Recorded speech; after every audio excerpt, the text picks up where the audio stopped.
Good evening and welcome to the Dufferin-Caledon 2019 Federal Election Forum. My name is Doug Harkness and I will be your moderator for the evening. This forum was organized by the Dufferin Board of Trade with support from the Dufferin Federation of Agriculture. The Dufferin Board of Trade is a grassroots, non-profit, non-partisan organization with a passion for helping local business thrive. One of the ways they do this is by being the voice of business in Dufferin and advocating on behalf of business needs. Tonight's event allows the public to meet the candidates and hear their views on important issues impacting life and work in Dufferin County.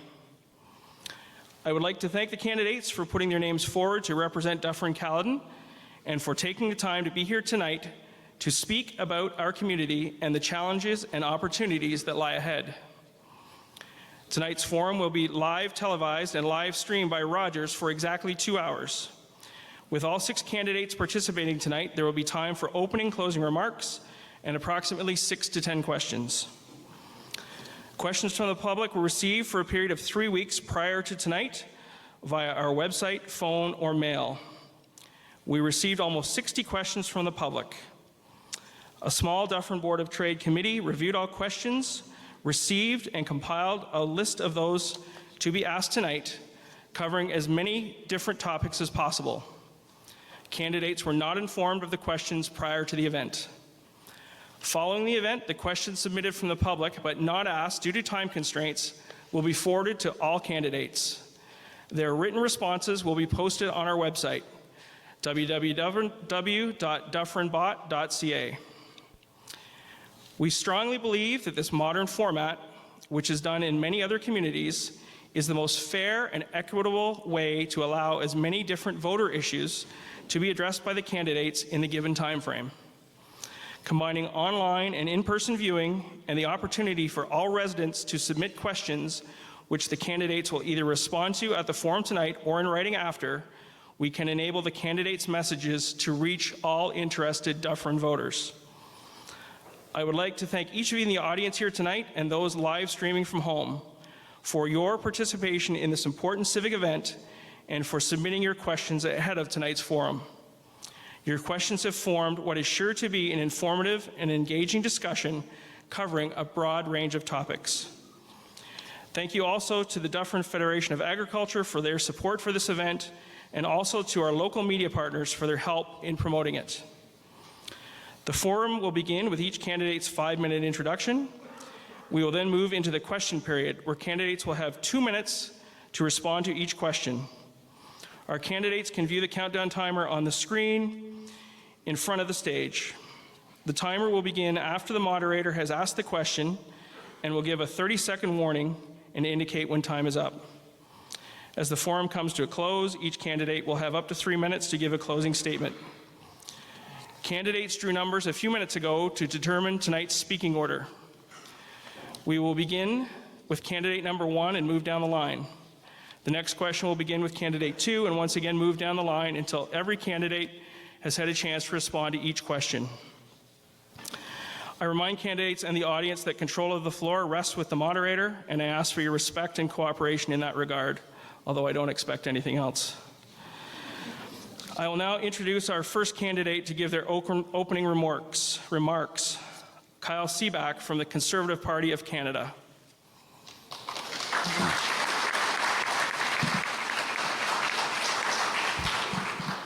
Thanks very much to the Dufferin Board of Trade and the Dufferin Federation of Agriculture for organizing this debate. I think it's a great opportunity for everyone here to get to know the candidates that are running in Dufferin-Caledon. I want to say, first of all, I'm proud of all the candidates up here because we've all taken the Better Ballot Pledge. It means that we're not going to engage in personal attacks and we're going to talk about our policies. We had a fantastic debate last week in Terracotta, one of the best debates I've ever been to because it was civil and it's talked about the issues that were important to the constituents. I moved to Dufferin-Caledon in 2009. We bought a house in Amaranth. It's the only place that my children have grown up. This is their home. It's where they go to school. It's where they play sports. It's where they've made friends. It's where they've made all of their memories. And that's the reason why I'm running. Because I want to make our community the best community for my children and your children and all of our families to grow up and live. That's the first reason why I'm running. Secondly, I've been going across the riding for the past 2 months, going door to door, meeting with constituents in coffee shops, talking about the issues that matter to them, because that's what elections should be about. They should be about the issues that matter to you. And what I've heard very clearly over the last 2 months is this. Number one, we've got a real issue of affordability going on. Everyone's working harder and harder now, and yet at the end of the month, they're finding they're not getting further ahead. It's a big issue here in Dufferin-Caledon. It's a big issue in this country. In fact, a study was recently released saying that the average Canadian family, half of Canadian families are now within $300 in a month of not making their ends meet. And the largest cost to most families are taxes. So, number two, I've heard so much about rural broadband in our communities. Our farmers are suffering because they don't have access to good broadband. There's been very little progress on this in the last 4 years. Hopefully there'll be a question on that and I can talk about that a little bit more. And finally, I'm hearing a lot about the environment. People want real action on the environment. We have a great environmental program that we've put forward in this election. If you have a chance, please go to our website and look at it, realchange.ca. My final issue is this. I think we are losing our sense of representative democracy. We have members of parliament who go to Ottawa and they come back and tell you what the issues are. It becomes a top-down exercise. I think it should be a bottom-up exercise. So here's my proposal. If I have the privilege of being elected your member of parliament, I will hold 4 town halls every year in various areas in the riding, because I want to hear what you're concerned about, so I can take those concerns to Ottawa. And thank you. All I ever ask in town hall meetings is you do 2 things. 1, tell me the good, the bad, and the ugly, and number 2, we have a respectful discussion. I also want to set up citizen advisory committees, because I want to know what the issues are, again, that are important to the people of Dufferin-Caledon, so I can properly advocate for you in Ottawa. Everyone says they'll advocate. They say, don't worry, I'll be your voice, but very few actually do. I was a member of parliament from 2011 to 2015 for the riding of Brampton West. What I did during that period of time was work with Michael Chong to pass the Reform Act. It significantly increased the powers of individual members of parliament at the expense of leaders' offices. And I think it's a great start. But I think we have to do more. We have to find more ways to empower our members of parliament to be able to represent you. And if I have the privilege of being elected, and I have the opportunity to put forward a bill, I will put forward legislation on democratic reform, specifically dealing with committees. Right now, you can be removed from a committee at the whim of a party leader if they don't like the way you're going to vote on an issue. I think that's wrong. I think if you are on a committee, you stay on that committee until you choose you don't want to be in that committee anymore. And then guess what? Our committees will start to be empowered. They'll study legislation that they think is important. I've also voted against my party in the past. I voted for electronic petitions. It passed by 1 vote. I was told to vote against it. It's one of the things that I am very proud of in my record. So if you're looking for someone who will truly be your voice in Ottawa, I'm asking for your support and your vote on October 21st. Thank you very much.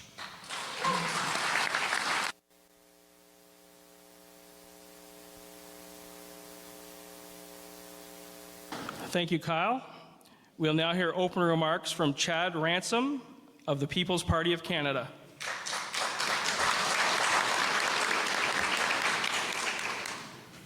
I'm going to take my time to do something that we should all have done in the beginning. So could I have everyone stand for the national anthem, please?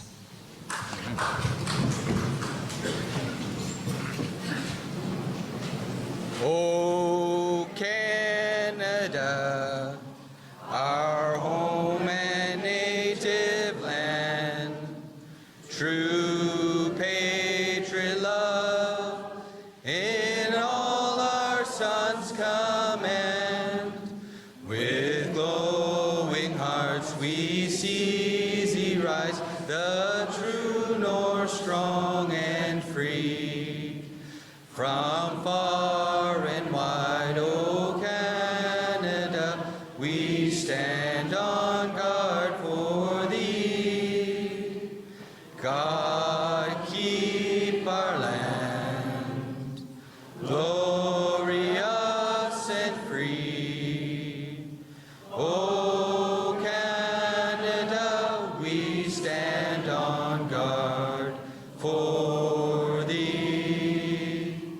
O Canada, we stand on guard for thee.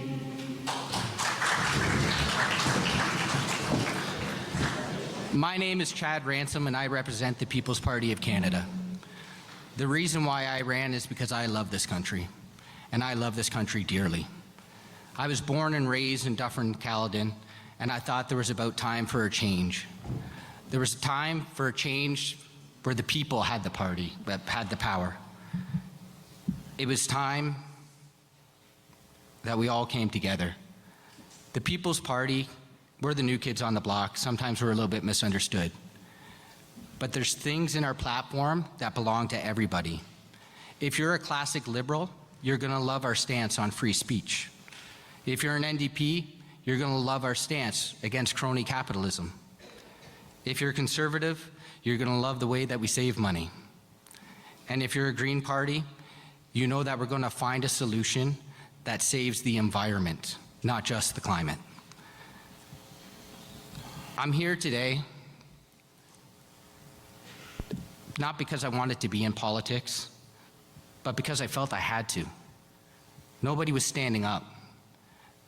Nobody knew what it was like. I took a look at the people in power, and they didn't know what it was like to go hungry. They didn't know what it was like to live in a low-income house. Whenever you wake up in the morning and you don't know if you're going to be paying your hydro bill or if you're going to be sending your kids to school with a lunch. I'm in the bad credit business. 40% of Canadians have bad credit.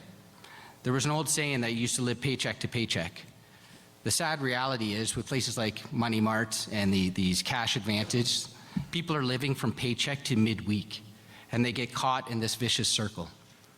I'm here to give the people back their power. I'm here to give the people back their money. I'm here to give the people back their choice.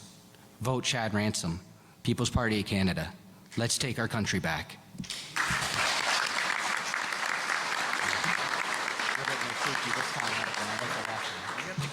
Thank you, Chad. We'll now hear opening remarks from Russ Emo of the Christian Heritage Party of Canada.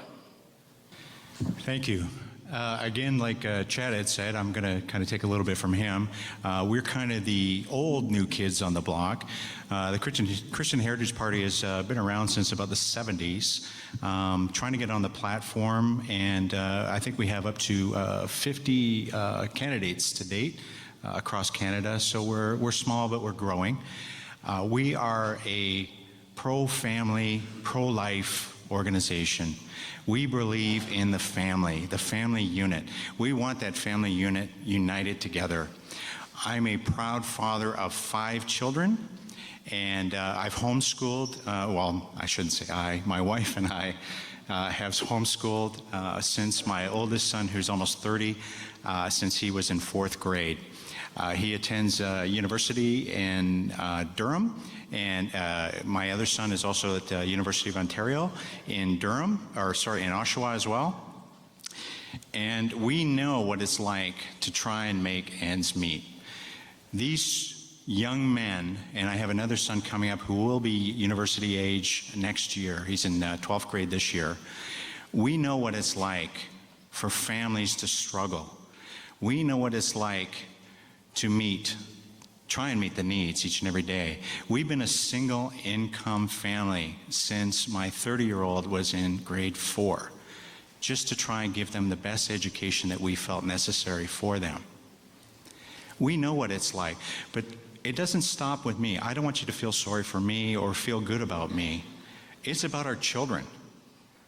These sons of mine, these children of mine, these children of yours, these grandchildren, when they come out of university, what are they going to face? They're going to have a substantial university or college debt that they are not going to be able to pay off in how many years, and the interest on that is going to be astronomical. But that's just that part. Where are they going to live? Right? The housing in this area is unbelievable. You have to go further and further and further north to be able to afford anything. And that's a problem. How are they supposed to find a job if they're living so far north that they can't even commute down to a job? They need to be able to have a place where they can raise their family and not have the stress and the anxiety burdened upon them because of things that we have done as adults. The taxes that we have accrued over time, the debt that continues to rise at a rate of $70 million per day. That is incredible. We are literally robbing Peter to pay Paul. People are taking their credit cards to pay their monthly checks and then taking that to pay the credit card, but they still have the interest rates on that credit card. We all are digging holes that we just can't seem to get out of and losing sleep. And what happens with that? The family unit struggles, the family unit falls apart. We can't have that. The family unit needs to be first and foremost.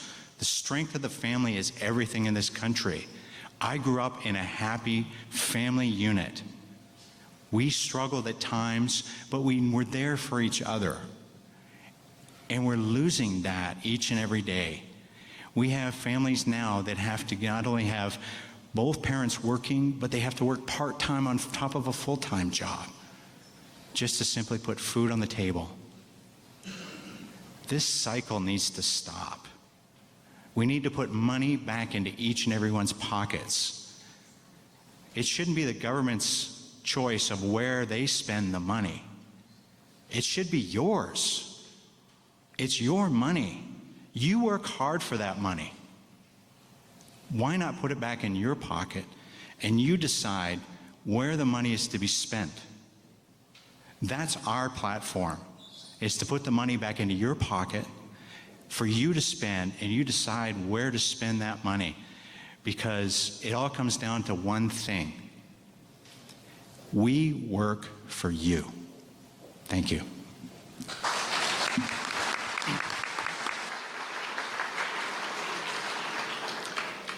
Thank you, Russ. We'll now hear opening remarks from Stefan Wiesen of the Green Party. Thank you.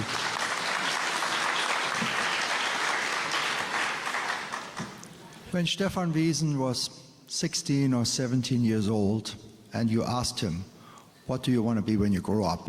My answer was very precise. I want to be the Minister for Social Affairs of the state of Saarland. That's the region in Germany where we grew up. So since childhood, I was actually canvassing for a candidate in 1972. So the political life is not new to me, but things happen in life, obviously. So many changes happen in life. I went to university. I have a degree in business administration and banking. Started a career, met a beautiful woman, Pia, and we are married for 36 years. Then you build a family, 2 beautiful daughters. One of you know very well, she's sitting right here, Laura Campbell, your next MPP.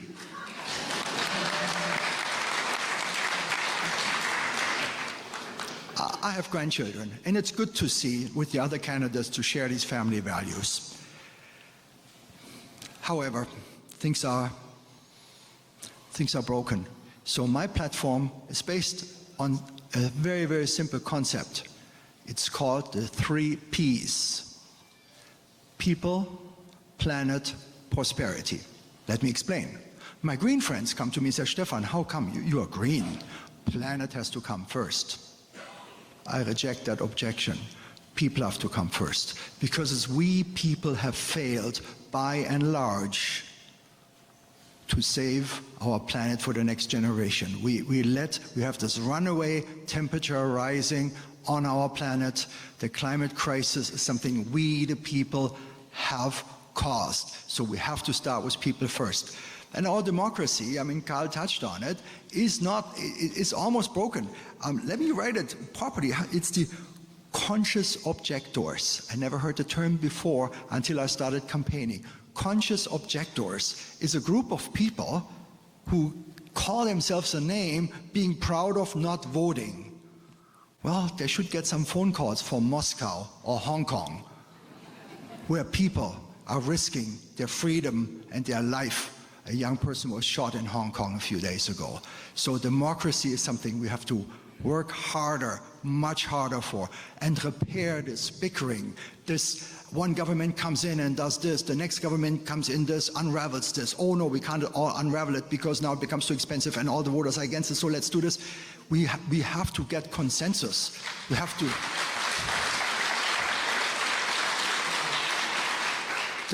The Green Party stands for all hands on deck.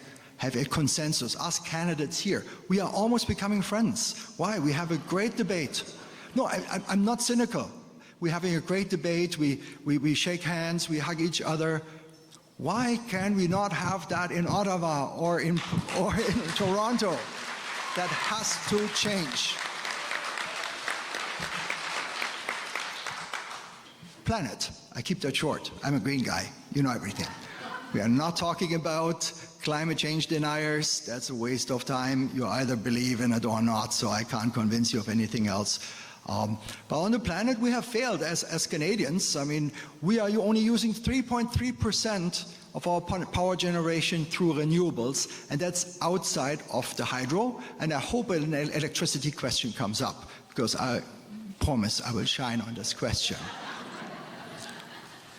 Prosperity. The prosperity is actually the result. If we get people right, if we get the planet right, make it livable, we have prosperity. How does prosperity look like in Dufferin-Caledon, in our riding? Not having the latest and fantastic iPhone 67 for $1,600. That is not prosperity. I see us rejuvenating our agriculture, get away from industrial farming, get the enthusiasm of our young farmers, help them make farming here sustainable, and let's become famous for that, right? Bring new energy. Ecotourism is another example. We have the GTA with millions of people. Come here, enjoy our landscape, make the city dwellers understand this is worthwhile maintaining. And I gladly work with the Chamber of Commerce. I'm actually the past chair of the Guelph Chamber of Commerce to help any business, any company to settle here, especially when it's a renewable energy business, because they will prosper in an environment that fosters this type of business, and I'm sure that will mean prosperity for Dufferin and Caledon. Thank you very much.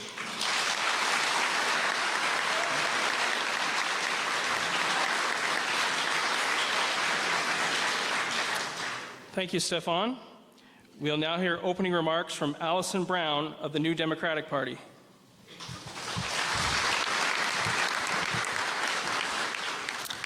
Bonsoir, mesdames et messieurs. Je m'appelle Alison Brown et j'habite dans la région de Peel pour 27 ans.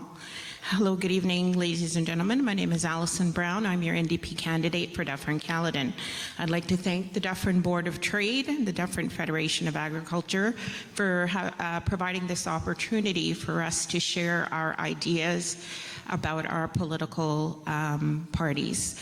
I would also like to acknowledge that we are on First Nations land, or the land of people who were here before, and they still are here.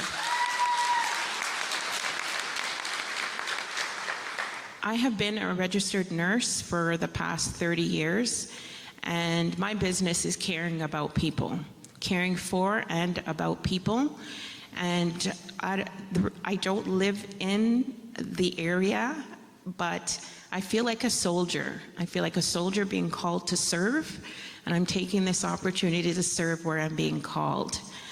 The pulchritude of Dufferin-Caledon, it encompasses the Oak Ridges Moraine, the Niagara Escarpment, and beautiful rolling hills. And I've fallen in love with the environment.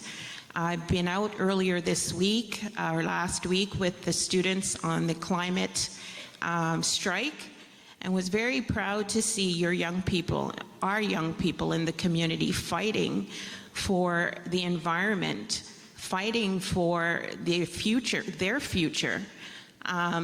I'm also here because my parents, they're in the audience. I really want to show them that, we're immigrants. I came here when I was 4 years old. I'm 52 now, and I'm a mom and I'm a grandmother, and they've sacrificed much. I want them to know their sacrifice has not gone in vain, and that when you sacrifice, I'm also running for people who have sacrificed for someone in their life to do better, and that's one of the reasons I'm here.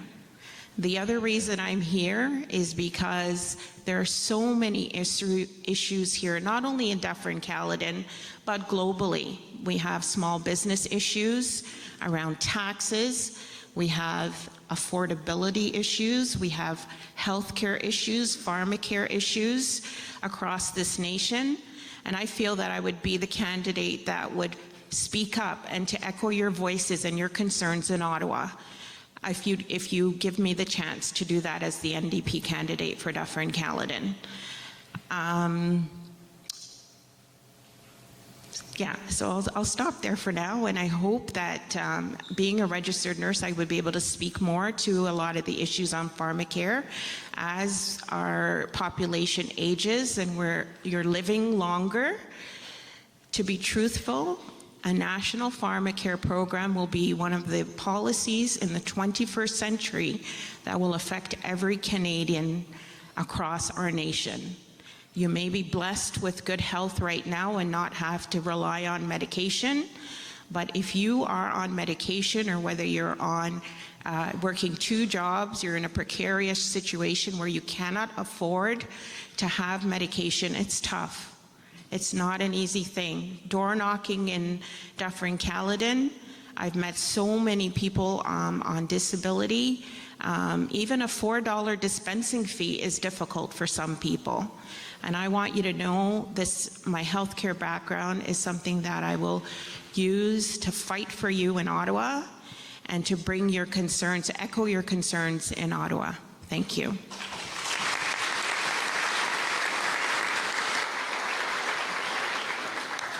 Thank you, Allison. We'll now hear opening remarks from Michelle Fisher of the Liberal Party of Canada.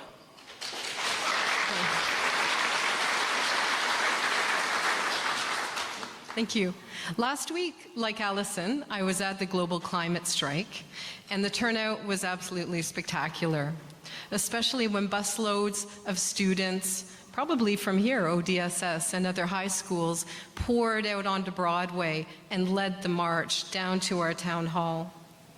When I was their age, I remember being just as passionate as they are about climate change. I remember being just as passionate about the nuclear armament race. The fear that our world would be obliterated with the hasty push of a button somewhere. Like them I marched, like them I chanted, I listened to songs that rallied the spirit.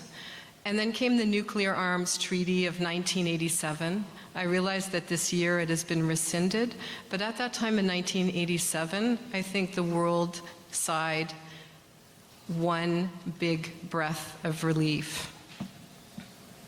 The climate activists last Thursday were impressive in every way. They had that pure idealism of youth, untempered by all of the considerations that we tend to have as adults. Their voices were fierce, their message was clear, and it was unequivocal.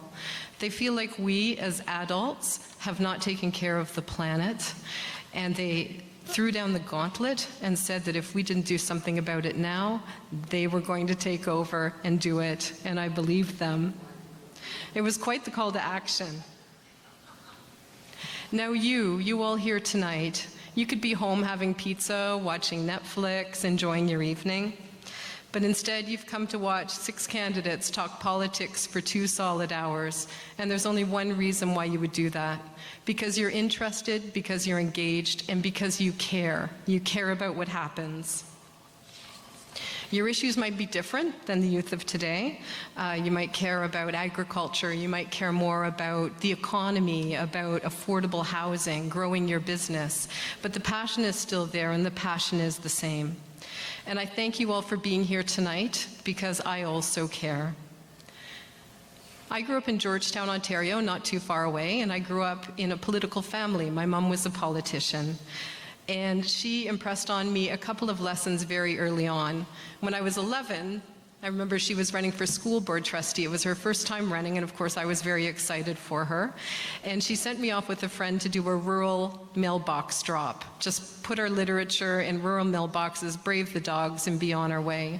So we finished one whole poll. I was very proud because we also pulled out the competitors' brochures so that the people would only get my mom's. And then to my shock and surprise, she was livid. She made us go back and do every single house again. And we did that. We put every brochure back, and it was an early lesson and a great lesson in integrity in politics and the need for ethics. She was also a big fan of positive campaigning. Behind closed doors, she might say the odd thing about somebody being the big I am or sitting on the fence with both ears to the ground. But all in all, she never attacked. She never pulled the other people down. She talked about her ideas, her policies, what she wanted to do, and she never lost an election. So from my mother, I have this ultimate faith in integrity in politics and keeping things positive, being a positive force for change. Professionally, I've had my own business. Thank you. I've had my own business for almost 20 years. I do marketing communications and brand strategy. I've worked with a diversity of types of businesses across all sectors, and I have the ability to listen deeply to what people want, what people need, and to collaborate on how we can get there together. I plan to be a very strong advocate for Dufferin-Caledon, a champion for you, a champion for your families, and a champion for our community. I'm proud to be running on the Liberal platform. I feel like we've done a lot of really good things the last 4 years. There's the fact that we're rated #1 in the world for quality of life. There's a reason for that. And there's still more work to be done. Quite a lot of work to be done, as there always is with every government, and I really would love dearly to represent you and to be that person moving things forward in Ottawa. I truly believe that together we win. Thank you.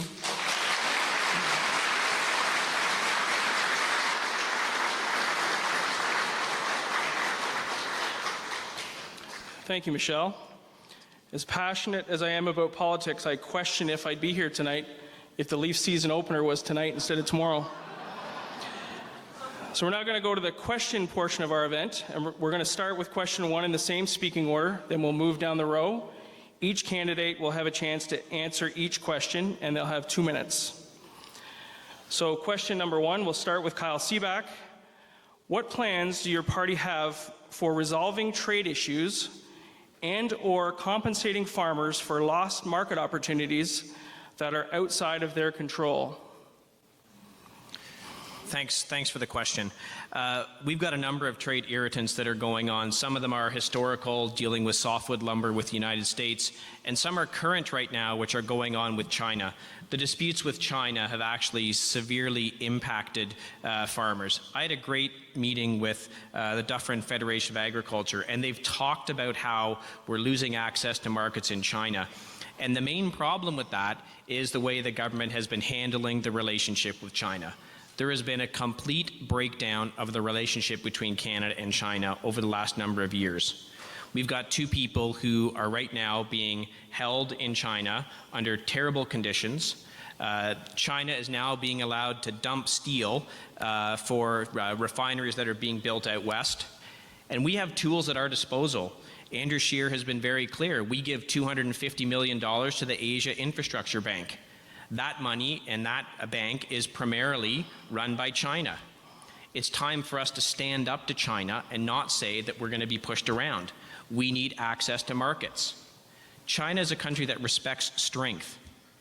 It doesn't respect people who just continuously let them walk all over you. And that's what, unfortunately, what has happened for the last 4 years. So we have to make sure China understands that if they're going to close access or close markets to our Canadian farmers, then we're going to take countervailing measures. What I find so curious is we were in a big trade dispute with the United States. The Liberal government had no problem putting countervailing duties on the U.S. after they put these things on steel and other things. And as China has closed markets to Canadian farmers, the response has been absolutely nothing. A Conservative government will stand up to China. We'll make sure they know that if they're going to treat us this way, we have levers that we can exercise as well that will get them to get back to the bargaining table and make sure we can resolve those disputes.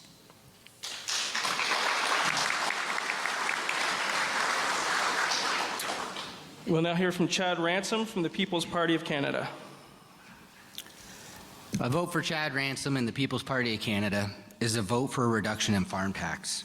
We're looking to drop that tax down to 10% to allow the farmers to make a lot more money. Whenever it comes to leadership, we've been lacking. The people of the world do not see Canada as north, strong, or free anymore. It's time that we stood up as Canadians and showed that we're here to negotiate, and we're here and we're open for business. The People's Party of Canada wants to pursue free trade agreements throughout the world with up-and-coming countries. We're looking to pursue free trade agreements with India and renegotiate the North American Free Trade Agreement. It's time that Canadians get their money back. It's time that we have strong leadership. And it's time that we had somebody who's willing to stand for us. And that's what a vote for the People's Party of Canada will do.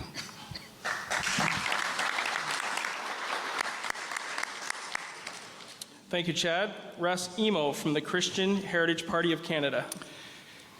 So it really comes down to this. Without farmers, we starve. Plain and simple. We need to take care of these farmers. We need to make sure that everything they do sustains them. They need to have sustainable living to be able to feed each and every one of us. We need to be avoiding unnecessary tariffs that can potentially destruct this. We need to renegotiate the free trade agreement. We need to make it sure that we do have that trade agreement with our largest trading partner to the south. We need to have that open and honest. We need product moved back and forth. Our farmers depend on that. That is their lifeline. We also need to be weary of any type of foreign products coming in and being dumped on us for the purpose strictly of lowering markets. This can potentially harm all our farmers. We need to watch out for this. We need to be careful of this. This is not something that we need to get involved in. We need to ensure essential Canadian producers of their products to be able to exist. They need to be able to provide Canadians with a consistent supply of high quality food products. I like to go into the supermarket and see that stamp, Canada Grade A1. That makes me proud, and that makes me proud of our farmers. Thank you.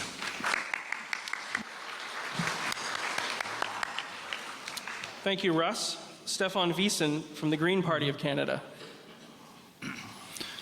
I'm not very optimistic that our government can resolve the issue with China. I don't believe we have either the negotiating, political, let alone military power. And by the way, Greens stand for peace and nonviolence. We are not in that position. The problem lies deeper. Our dependence on the US market, our relationship with the United States, which has been under strain. The situation with China is the result of a conflict between the United States and China. And we are a pawn in that process, being torn in both directions through.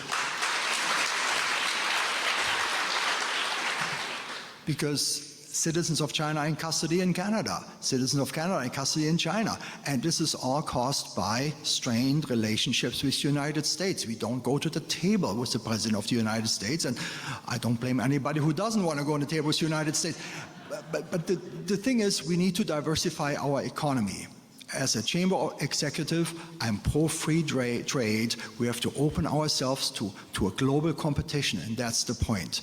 We need to wean ourselves off from the oh-so-convenient US market. They speak the same language. Their currency has the same name.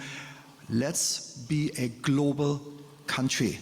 And the opportunity for Canada to become a global powerhouse, not be blackmailed by any other country, is clean tech. We must become the nation leading worldwide in clean technologies, which we can export all over the world, and nobody holds a pawn over that.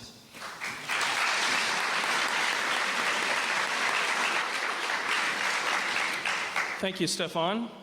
Alison Brown from the New Democratic Party. Thank you for the question. The New Democratic Party, we have a plan for Canadian food strategy that will take a whole of government approach to address regional needs and priorities by investing in our agricultural communities, supporting young and new farmers, and taking steps to ensure that rural livelihoods are good and sustainable. Supply management protects our family farms, rural communities, and hundreds of thousands of jobs. New Democrats are committed to fully protecting supply management and ensuring reciprocity in all trade negotiations, and supporting our supply managed sectors as they innovate and grow. We'll make sure that farmers are fully compensated for the losses they have incurred under previous governments, trade negotiations, and will defend Canadian agricultural products like canola from unfair retaliation in overseas markets.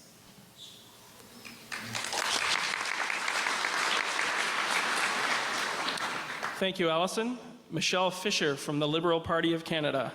Thank you. Andrew Scheer is going to stand up to China. Is that serious? Andrew Scheer didn't even want us to stand up to the United States when we were negotiating the new NAFTA agreement.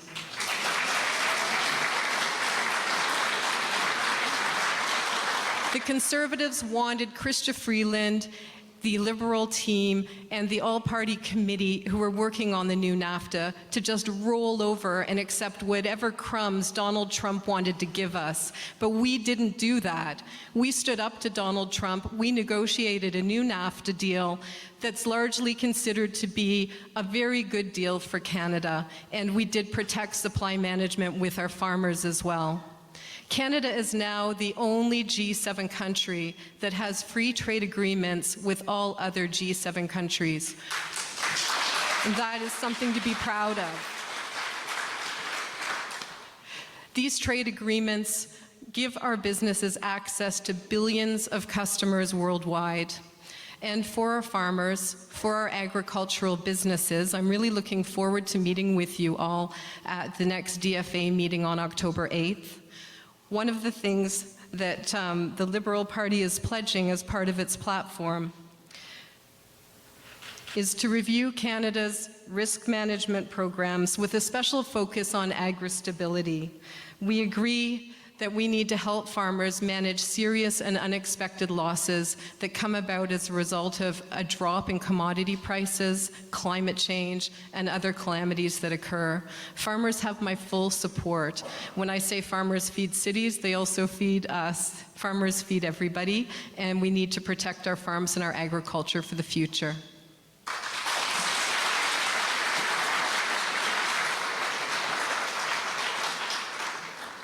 Thank you, Michelle. Chad Ransom from the People's Party of Canada will have the first crack at answering question number 2. There's 2 parts to this one. Does your party support a basic income program, and how should such a program be implemented? Chad. The People's Party of Canada does not have a position on the base income program, but that's what I love about my party. I'm allowed to be a free thinker. We're a party of free thinkers, and we're allowed to do what is right for our county. With my experience with special needs and seeing a lot of people on opioid addictions in my hometown that went to this very high school with me, I do think that basic income would be something that is a benefit to everybody. It's about time that Canadians got their money back. and that's what I am about. It's been a sad state on the condition of what's going on. Again, we see people that are struggling over and over and over again, looking upwards, looking at their government for help, and there's no help there. With the People's Party of Canada, I'm able to support certain decisions that will help out my county. I do not have a party whip. I do not need to legislate anything to be a free thinker, and that's what the People Party is all about. Whenever you vote for Chad Ransom, you're voting for somebody that's going to represent this county. That's it. This county comes first in my books, and that's what a vote for Chad Ransom will do.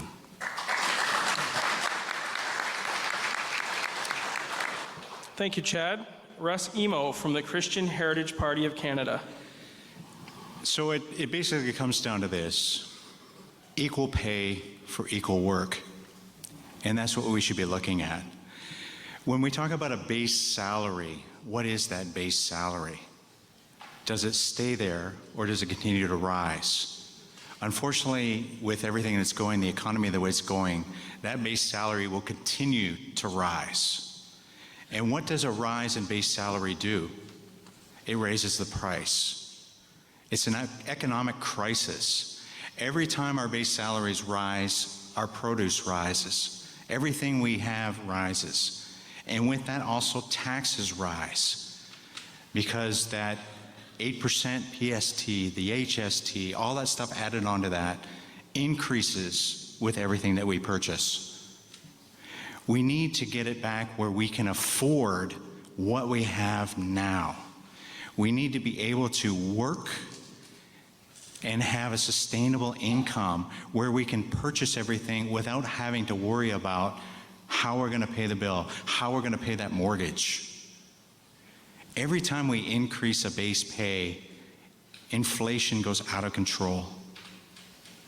This is what the heritage we're going to leave for our children, for our grandchildren, that they won't even be able to live in this great nation that we have. It'll be too much for them. It'll be too much of a burden. We need to make it more affordable for each and every one. We owe it to our children, and we owe it to our grandchildren, and we owe it to our heritage of our family coming up. We need a strong nation, and we need an affordable nation to be the best in the world. Thank you. Thank you, Russ. Stefan Wiesen from the Green Party of Canada. Yeah, the Green Party's position is yes. And I'll tell you why. I talked about the 1970s, dating myself. Social sciences, as you may have figured out by now, was my favorite subject in class. And we learned about economy. We learned that originally it was an agrarian economy, where people were tilling the land. Eventually, that primary sector, it extended in digging out coal, and it followed 200 years ago or so, the industrial sector, the Industrial Revolution. So we went from a primary to a secondary sector. In the 70s, you saw it crumbling, at least in industrialized nations, that manufacturing is clearly not the future. Robotics have started, outsourcing to other countries has started. Lo and behold, we have the third sector, which is services. So, dear students, my teacher was teaching me, rest assured, there will be jobs aplenty in the service sector for you. Great, I could sleep again. Now, the year is 2019. We are ahead of the fourth industrial revolution. Think of sophisticated automation. Think of artificial intelligence. These service jobs, how safe are they? And what is the next step for us humans? Where are we going? We will have unprecedented, great productivity through automation, through artificial intelligence. The productivity is enormous. Where shall the money go? And where are the jobs for people? So the universal basic income is something that needs to be phased in gradually as a tool to face the challenges of the 21st century and soften the blow that will come from artificial intelligence. And rest assured, it is coming. Let's be prepared. The Green Party has the platform for it.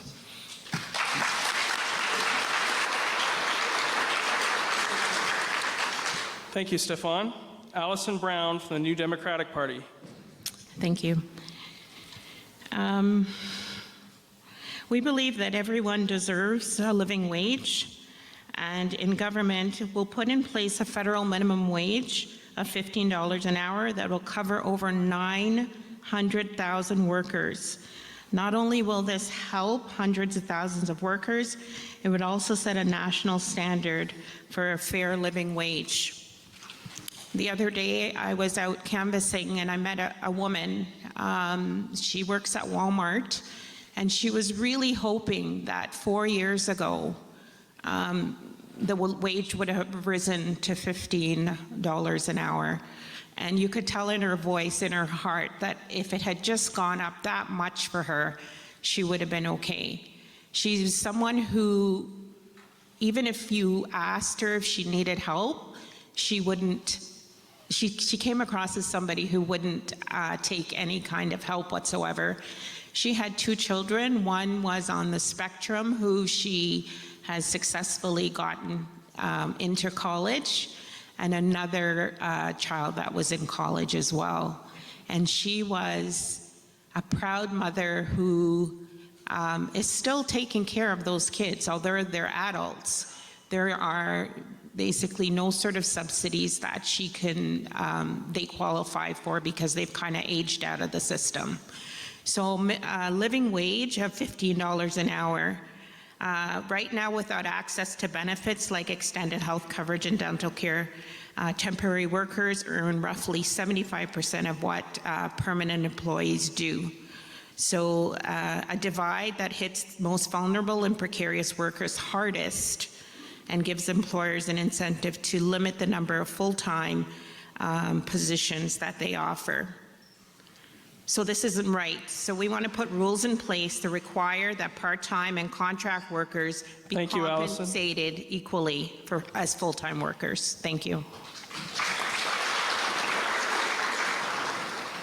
We'll now hear from Michelle Fisher of the Liberal Party of Canada. My party doesn't have a policy on the basic income program, but it's an idea that I'm personally very interested in. I was interested in seeing what the results would have been from the provincial pilot program. It was supposed to run for 3 years, as many of you know, and it was one of the first programs cut by the Ford government when they got into power. I think it would have been really worthwhile for us to know the results and to see whether that model would work in Ontario. Not too long ago, a fellow came into the campaign office. I offered him a snack, and he said, "What the hell am I going to eat it with? I have no teeth." He was on disability, and he didn't make enough money to be able to get proper dental care. I don't think this is out of the ordinary. I think people who are in poverty, they get enough benefits that basically keep them surviving, but they don't help lift them out of poverty.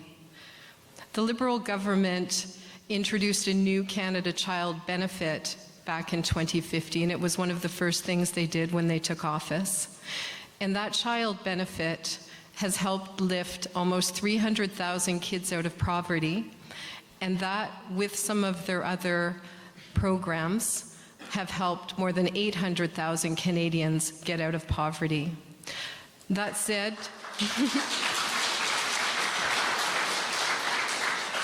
we can be doing more for people who are in poverty and would like to get out of it. And so the basic income program is certainly something that I would like to see explored.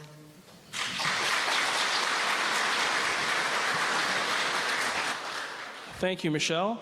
Kyle Seaback from the Conservative Party of Canada. No, we do not have a policy to support a basic income. The Conservative Party's position is the best way to have people have a decent income is that they should have good paying jobs. And we're here at the Dufferin Board of Trade debate, and the number one issue for businesses right now in Dufferin is government red tape and regulations. You might not know this, but in the last 4 years since the Liberals have been the government, they have passed 4,300 new federal regulations. Isn't it a coincidence that the number one concern for businesses here in Dufferin is over-regulation? If you want to have good-paying jobs, We have to have businesses that can focus on the things that matter, focus on their business, not more government red tape, because I have 4 years of nothing but red tape, and it's got to be fixed.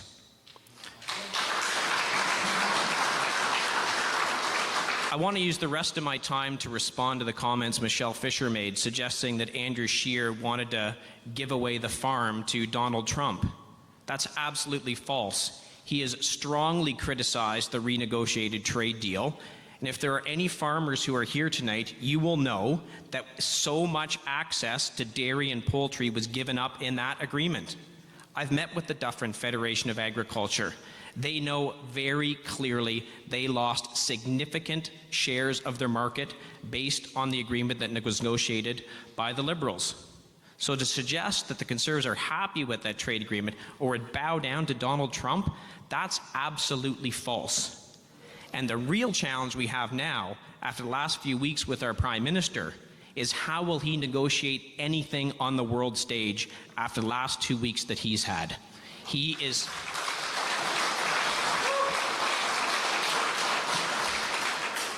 has received nothing but ridicule internationally by the press for his behavior. How will he negotiate a trade deal with anyone?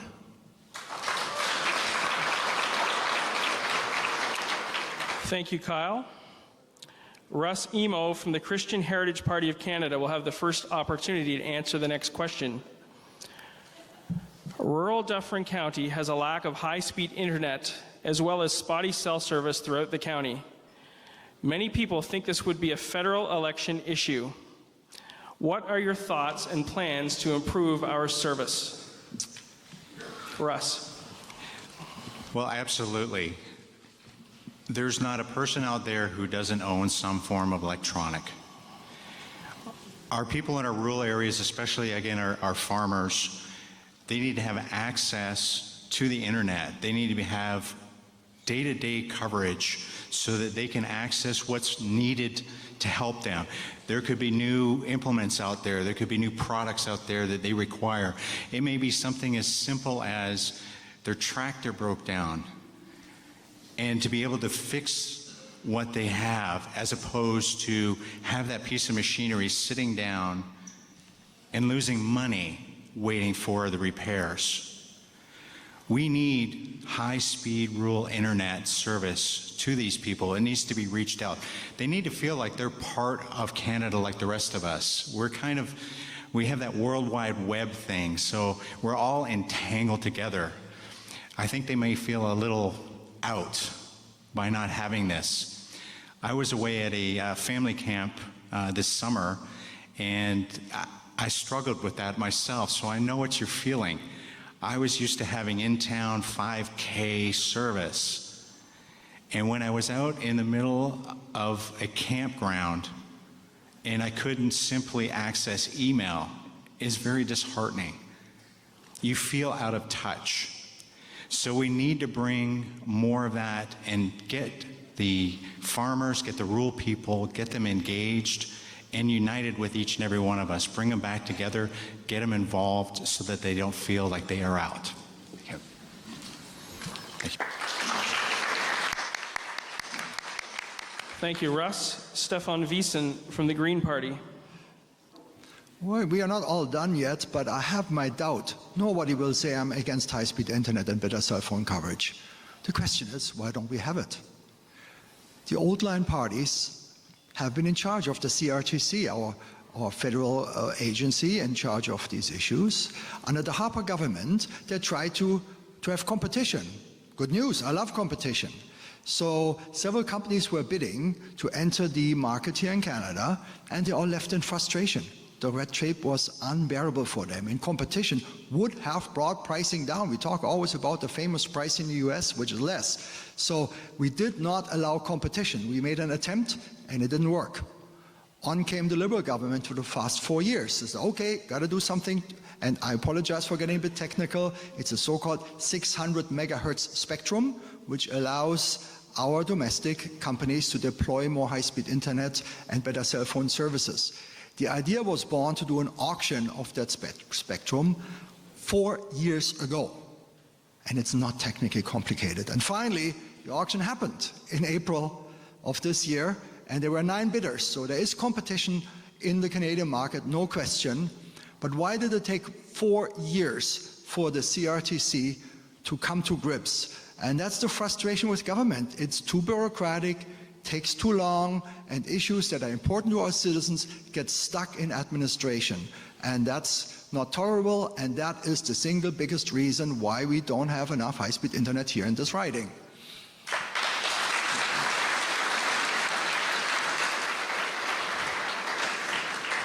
Thank you, Stefan. Allison Brown from the New Democratic Party. The 2020 Dufferin Business Issues Survey resulted that 37% of businesses here in Dufferin County had the lack of broadband availability as one of their top issues. As the New Democratic NDP, staying connected digitally is more essential than ever, yet too many rural communities in Canada don't have reliable cell phone or broadband service. A new Democrat government will change that by delivering high-speed rural broadband to all communities in Canada without delay, and ensure that reliable cell phone service is expanded in every area of Canada while keeping rates affordable for families and businesses. That means our communities will be able to apply for broadband funding as soon as funds are made available. This will greatly benefit Dufferin-Caledon. The other part of this is that your municipal leaders across Dufferin County have been fighting for you, and the response through the Federation of Canadian Municipalities noted in August 2019 that they were deeply disappointed by the reaction from Bell Canada and other telecommunication providers that could result in a cut to planned investments in better internet access to rural and remote communities. So basically what the big giants are saying is they're going to pull back services in the rural areas because we're fighting for lower costs on your behalf. Thank you. Thank you, Allison. Michelle Fisher from the Liberal Party of Canada. The Liberal Party has pledged that every Canadian, no matter where they're living, no matter how remote, no matter how rural, will have high-speed internet access by 2030. That's a long time away. I'm not going to say that it isn't. I think it belies the complexity of getting the fiber optic cable laid all across the country. Here in our area, we're part of a program called SWIFT. We're one of 17 municipalities who are part of this. The federal government and the provincial government and the private sector have each contributed, I think, $63.7 million, and the municipalities have kicked in some money as well. They have 3 pilot programs going. It's taken many years for this to get off the ground. I think they started it in 2011, correct me if I'm wrong. And we don't know when it's going to come to Dufferin-Caledon. Also, I was reading on a TV Ontario website an article where they quoted experts as saying it would cost $2.7 billion to cover southwestern Ontario with high-speed internet. So far, SWIFT has $209 million. So it's clear that we need to find better solutions. We need to find faster solutions, because here in our riding, we need to have that coverage. We need it to grow our businesses. We need it to do our businesses right now. Students need it for doing their online courses, and we just need it for general communications.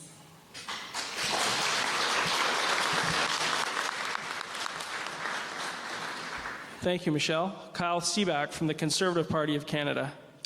So I agree with part of what Stefan said. It's shocking how often we've been agreeing in these debates. Look, what we've had now is a piecemeal approach where we try and tinker with some things to try and bring rural broadband to our rural areas. A good example is how we required, the CRTC just recently required the large providers to lower the amount that they charge to the small providers to deliver the service. In response to that, Bell and Rogers did two things. One, they cut service to about 200,000 customers, and two, they went to federal court to challenge the CRT's decision, and they actually won today, so that cost reduction is gone. So here's where we are. If you try and tinker around with large companies, they're always going to find a way to try and maximize their profits. I agree 100% with what Mayor Thompson of Caledon said. This is not the Conservative Party's position, but it's my position, and I will spend every day trying to advocate for this with when we have Andrew Scheer as the Prime Minister. Much like Chad Ransom always says, Chad Ransom, People's Party, Andrew Scheer is going to see me and say, Kyle Seaback, rural broadband and essential service, because that's the only way you're going to get it done. Way back when, we decided we needed to provide electricity as an essential service, and we strung cable all across this province, all across this country. And larger urban centers subsidized that through the rates that they were paying because we made it an essential service because it was so critical. It is so critical for our small towns, small communities, and farmers. I've heard so many times about farmers having to go into town to Tim Hortons to download software upgrades for their machinery. It's unacceptable. We have to make this an essential service. We have to do it now, and we have to move forward quickly.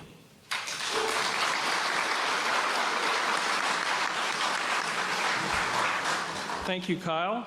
Chad Ransom from the People's Party of Canada. So with living in the country with no high-speed internet, this is an issue that is close to my heart. My friends always joke, put another hamster on the wheel, Ransom, you're starting to fall behind. It comes down to the governments have had their chances to fix this solution, to find a solution, and they haven't found one. What I'd like to do is deregulate the CRTC, have an open market, have a free market. It doesn't only come down to our high-speed internet. Canadians pay the most for their cell phone bills in the world. We are paying the most for our cell phone bills in the world, and I guarantee you every single person in this room, or at least 99% of you, have a cell phone in your pocket. The CRTC and government regulations have stopped Canadians from saving money. It's about time that we go to a free market and let the competition decide who's going to win.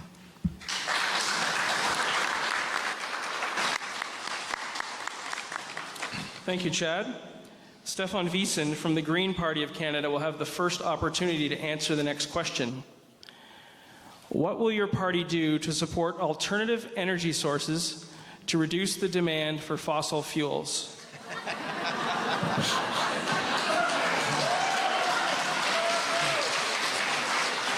And I remind you that we just drew the order for this tonight. I swear, this was not a setup. I swear. Yes, I said it in my opening remarks that Canada is at the very, very, very bottom of the list of nations, not only industrialized nations, but also third world countries, so to speak, when it comes to renewable energy. I mean, we have failed. We had good starts on provincial level. Let's talk about anybody remembers Kathleen Wynne had a great solar program, and then they axed it themselves. So she was afraid of her own program. I don't know what happened. So there is so much we can do on the renewable side. There are so many different sources of power we have not explored yet in this country. So we have to look at other countries. There is bioreactors. There is fuels from renewable resources. You can feed your wood stove with pellets with an automatic feeder. All these are fantastic technologies that are out there. For us, the willpower is missing. We are missing the infrastructure as well.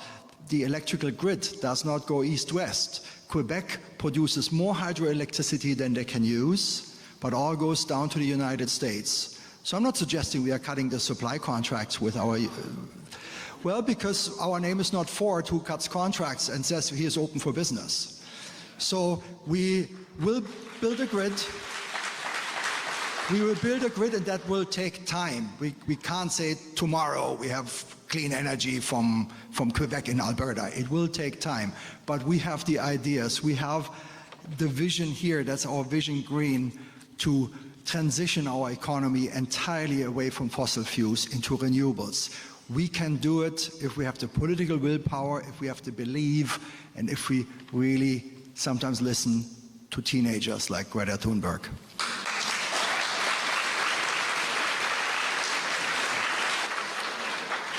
Thank you, Stefan. I'll remind the folks here in the audience tonight, I'm sure the candidates will stick around after if you have any questions for them. Next up, we'll have Alison Brown from the New Democratic Party.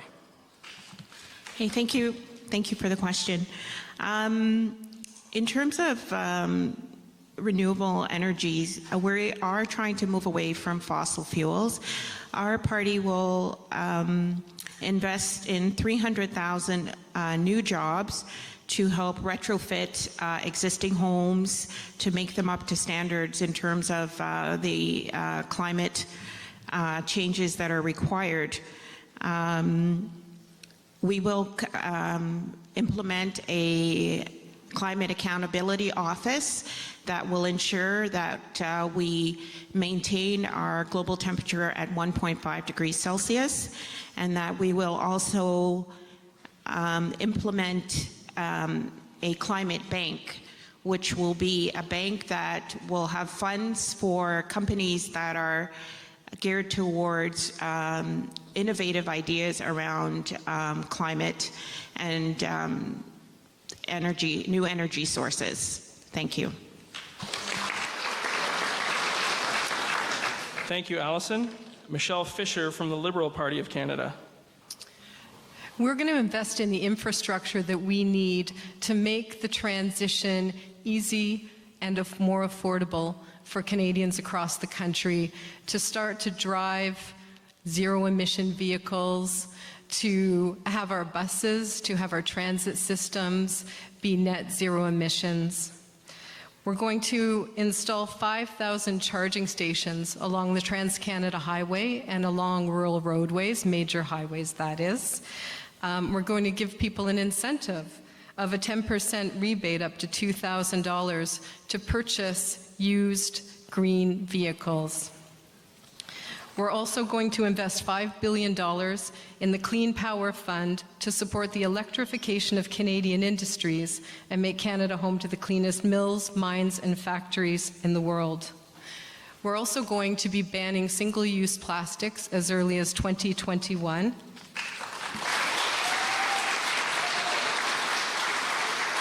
Which is huge and necessary.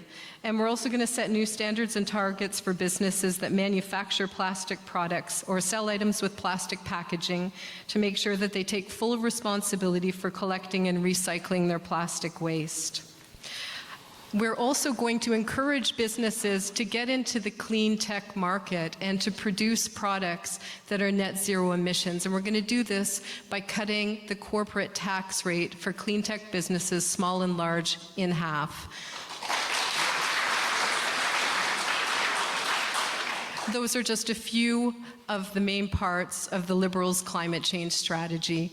We have a lot to do, and we have a lot of great ideas, and we're going to, in every step of the way, be led by science, and we're going to do it in consultation with experts, with business, and with the community.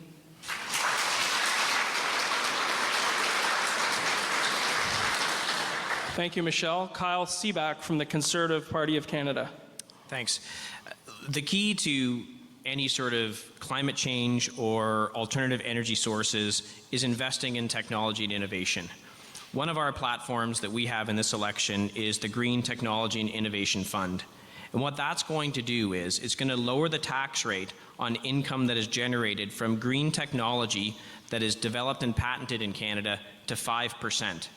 That is an incredibly low tax rate, and it's a huge incentive for Canadian companies to develop technologies, green technologies, not anywhere, but right here in Canada. And when we look at the fight for climate change, alternative energy sources and investing in technology is a key plank of the Conservative plan. We can look at a couple of things. Cement production counts for about 8% of global greenhouse gas emissions across the world. That's only going to go up as countries like China, India, Brazil continue to develop. There's a company out there that believes that they can reduce CO2 emissions in the production of cement by 70%. That's the kind of company we want to invest in. That's how we're going to reduce emissions. Same thing with steel. Steel is about 20% of global CO2 emissions. There's a company right now that the Bill and Melinda Gates Foundation is investing in because they think they can produce steel at zero emissions. This is just scratching the surface of where we can go with technology. We also have to invest in companies that are going to improve the efficiency of photovoltaic cells. Right now, the efficiency is close to 20%. We have to get that higher so it becomes a more stable source of electricity. How are you going to do that? With investments in technology, just like the Green Technology and Innovation Fund. I think that's the future, and that's what the Conservative plan is.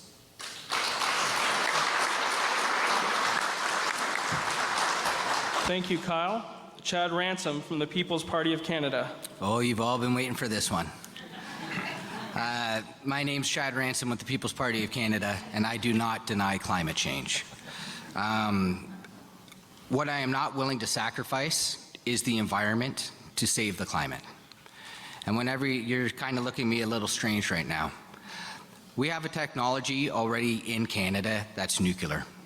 From looking at renewable energy whenever it comes to the solar panels and having fields upon fields of panels to create the electricity that we need in this country, you're going to be destroying habitat. You're going to be destroying the habitat of the pollinators. You're going to be destroying animals' habitats. Wind turbines account for millions of bats being killed every single year. Did you guys know that the brown bat is now considered an endangered species in Dufferin-Caledon? If you take a look, there's Canadian animals that are going extinct because we've never introduced these things in their flight paths before. Now, people will say that a domestic cat kills millions of birds and it's nothing to a turbine. But the turbines aren't killing the blue jays. They're not killing the sparrows. They're killing the hawks. They're killing the eagles. They're killing the animals that used to actually take out the sparrows. Do I think the technology's there yet? No. Would I love to see a solar panel on every house? Yes, I would. I would put my carbon footprint against any other candidate up here right now. But the technology's not there. The battery storage is not there. There's a Canadian technology with the CANDU reactor that is developed in Canada. It's manufactured in Canada, and we're selling it worldwide. 4 out of the 5 lowest emissions CO2 emitters in the world have nuclear as a base. 60% of Ontario Power right now comes from nuclear. It's a technology that's already there, and that can expand our economy.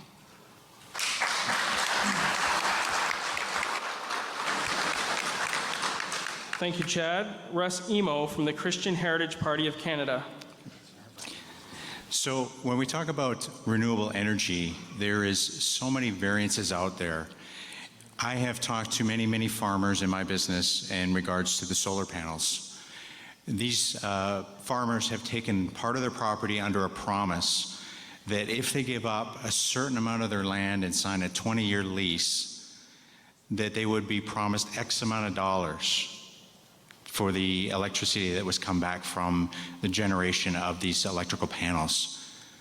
Unfortunately, after 5 years, these panels fail. And these farmers are stuck with 15 more years of unusable land. The technology needs to be better. We need to look to other things. We seem to be focused on just certain products and certain things. We need to find other sources of renewable energy. Sometimes I think we have the answers, but we fail. We don't have all the answers. We need to keep looking. The CHP party is determined to make sure that we take care of the land that has been given to us. We feel that deeply in our heart. This is our land. This is what we need to take care of. We need to be good stewards of our land, of our air.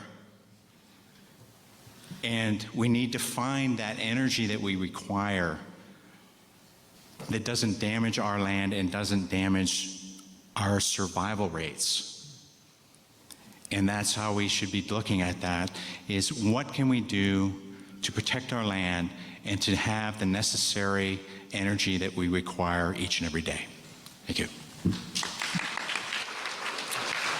Thank you, Russ. Allison Brown from the New Democratic Party will have the first opportunity to answer the next question. Homelessness exists in all communities in Canada. How would you address the local homeless situation in our riding, building upon programs and projects already in place? Allison. Thank you for the question. Can I just have 1 minute just to look? Yeah, it's on your time, whatever you'd like. Okay. All right.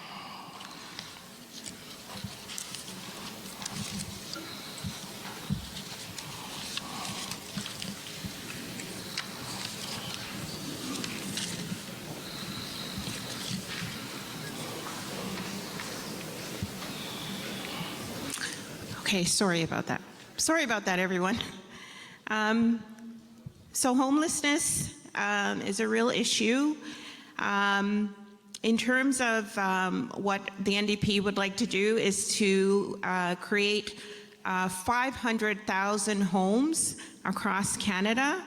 And they would be in terms of affordable housing, and various sort of co-op mixes where we have intergenerational opportunities for elderly and young people to coexist. As we all know, our millennials are having a very tough time right now in terms of being able to afford homes. So homelessness is something that the NDP will definitely we have a vigorous plan to address this issue. Again, like I said, with the building 500,000 various mixed homes across Canada. We also have, we know that affordable housing is important. We know that having a safe place to call home is very important, and it's a start where we also look at affordable jobs. So having a job that would be able to provide for affordable housing.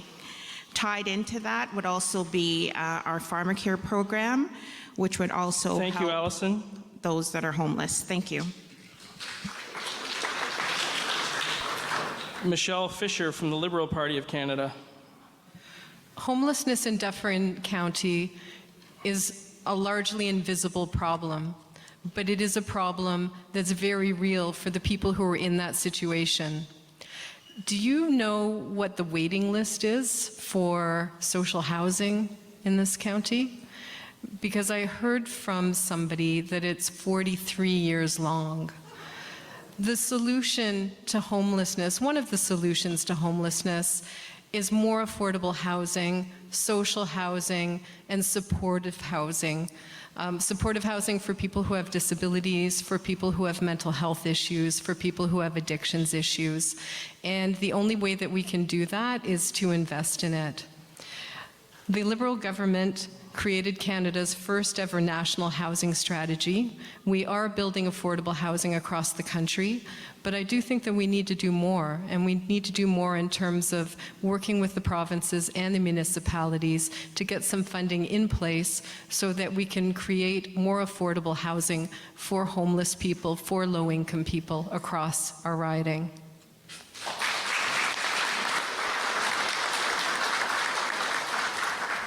Thank you, Michelle. Kyle Seaback from the Conservative Party of Canada. Now I'm going to find myself saying I agree with Michelle Fisher, and I do with what she said. We have a real need for affordable housing. What I know is that the best way to deal with it's a complex issue. First of all, there are some people who have lost their jobs due to economic hardship and other things, and there are some people who suffer from mental health problems, and that's leading to their homelessness. So it's not a one-size-fits-all solution. But there have been some great pilot projects that have been going on down in the US and even here in Canada that talks about, for people suffering with addictions and mental health problems, a housing first strategy. And the concept used to be clean yourself up, then we'll find some housing.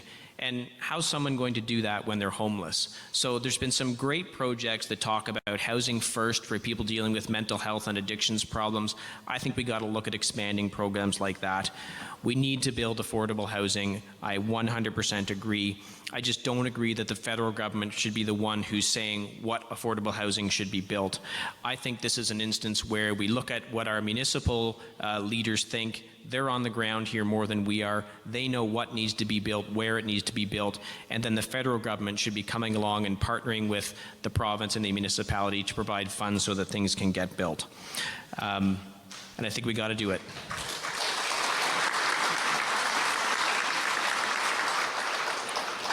Thank you, Kyle. Chad Ransom from the People's Party of Canada. Whenever you think of homelessness, the first thing that comes to your mind is somebody without a job with mental instability. That's not the case. There's something out there called the working poor. A lot of the people that you go and you see every single day at your jobs are homeless.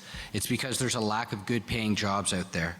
The cost of living has went through the roof for Canadians. A vote for the People's Party of Canada is going to lower that cost of living.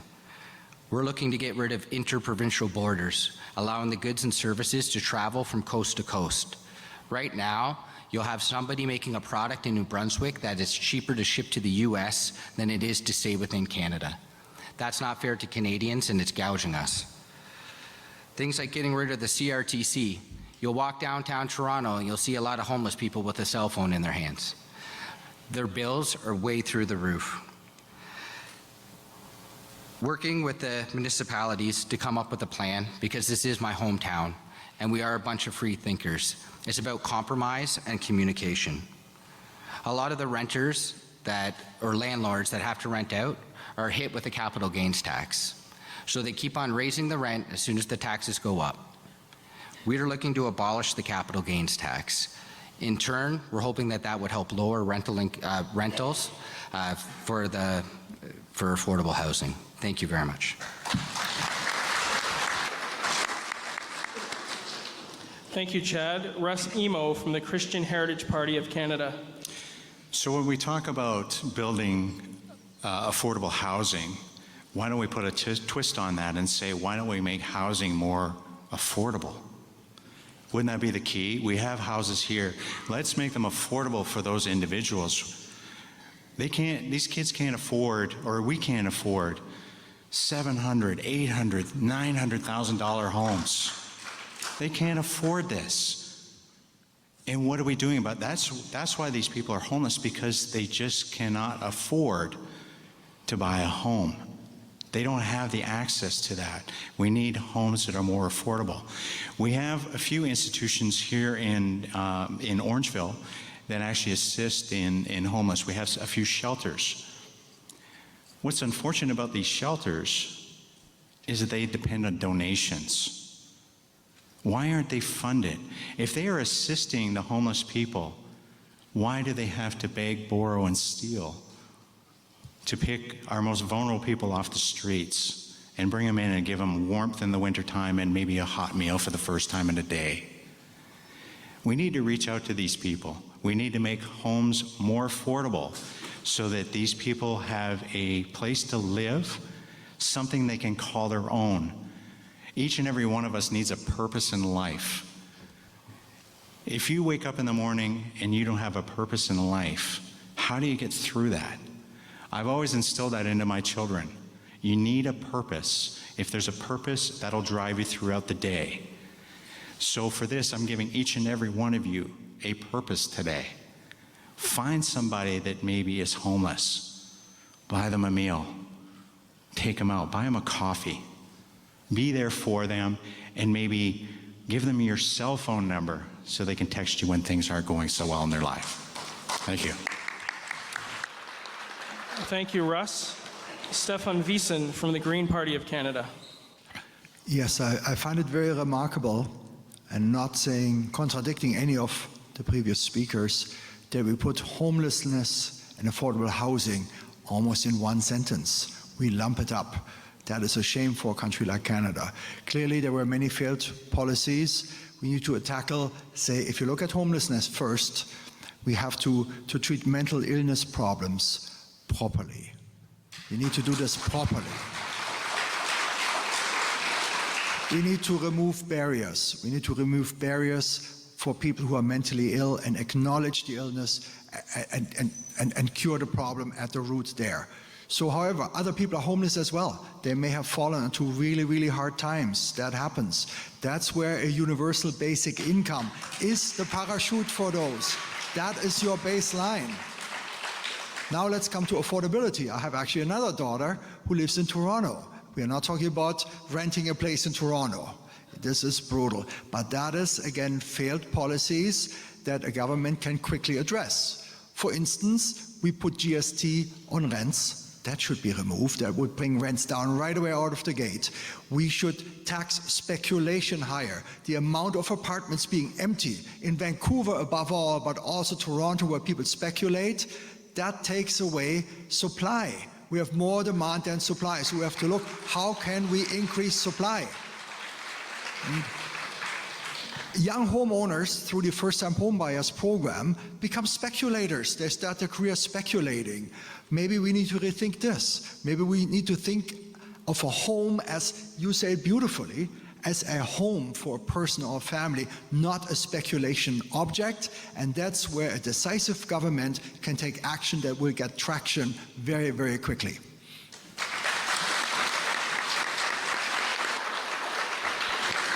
Thank you, Stefan.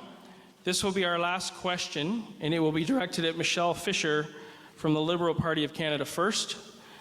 Michelle, what will your party do to address the childcare crisis? Okay, that's an interesting question.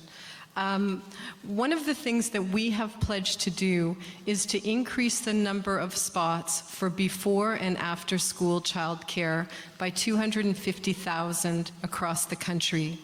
And to help with affordability, because I have a young daughter now, I'm in the childcare market now, I know how just much it costs. We are going to be reducing fees for that before and after school care by 10% across the board.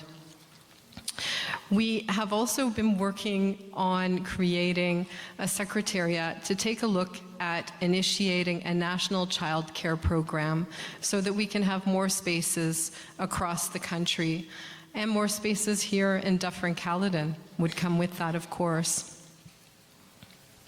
Childcare is a need for all of us. I mean, most of us, we need both of us. If you're in a two-parent family, you need both parents out working, so childcare is simply a must. And if you're a single parent, you need that even more so.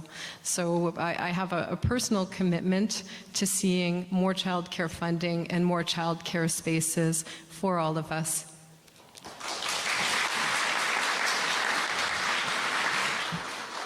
Thank you, Michelle. Kyle Seaback from the Conservative Party of Canada. The Conservative Party was the first party that decided to send money directly to parents with respect to childcare. It was the universal childcare benefit. It was given to families to help offset the cost of childcare. Liberals have changed it into their version of the childcare, but it's being given directly to parents to subsidize the cost of daycare, and I think it's a good plan. One of the things we've heard in every election since 1997, the Liberals have offered and said, we are going to build a national daycare program. Well, it's 2019, and they've never done it. So if they're going to suggest in this election that they're going to build a national daycare program, I would think back to the 12 elections previously when they made that promise. One of the things we're talking about is creating tax-free maternity benefits. I know that when my wife went through maternity leave, afterwards, when she got her benefits, we finished up the year with a gigantic tax bill, which was very stressful. And that's tough on young families, especially after you might be transitioning back to work at that time and then looking for daycare. You get this large tax bill for your maternity benefits. So, one of our policy platforms is there will be no federal income from employment insurance maternity benefits for parental leave for both parents.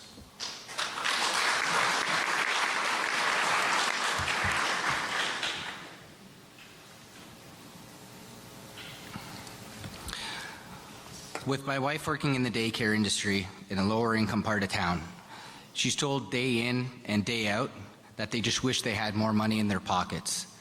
It's about creating a proper work-to-life balance for Canadians again. The problem is whenever we develop all of these programs, it goes from one pocket and out of the other. Taxes go up and it doesn't solve anything. What we're looking to do with the People's Party of Canada is give you $15,000 tax-free to help those lower income families keep more money in their pocket. With more money in your pocket, you guys have choices. And those choices can be stay at home.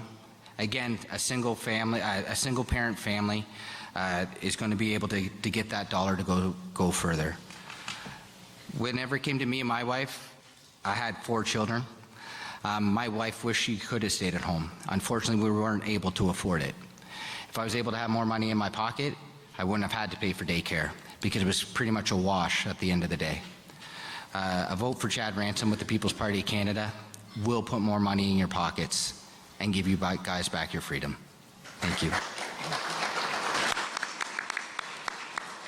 Thank you, Chad. Russ Emo from the Christian Heritage Party of Canada. So the Christian Heritage Party believes, first and foremost, that parents are the best and should be the primary caregivers of their children. That's what we believe. We take our children from the beginning. They don't come with an owner's manual. And we teach them the basics of life. We teach them how to survive from a very early age. So we do know what these children need. We believe a taxpayer-funded childcare is no substitute for that. We want to see children back in their homes. Children do best in their homes with parents, teaching them, watching over them, and instilling their values into their children. But how do we do that? How do we do that? How do we get the children back in there when we have so many people doing 2 jobs, 2 incomes? We need to make it affordable for at least one of those parents to come back home and raise their children. I was raised in a single income family, and I benefit from it. I would like to see more children raised in that environment. I think children do best doing that. So what we have in the CHP party is what we call the fair tax. And I know the word tax scares a lot of people. But our fair tax would basically make everything taxed on what is finished products. But by doing that, you might say, well, wait a minute, doesn't that take all the money out of my hand? No. We would eliminate, are you ready for this? Employment, your income tax.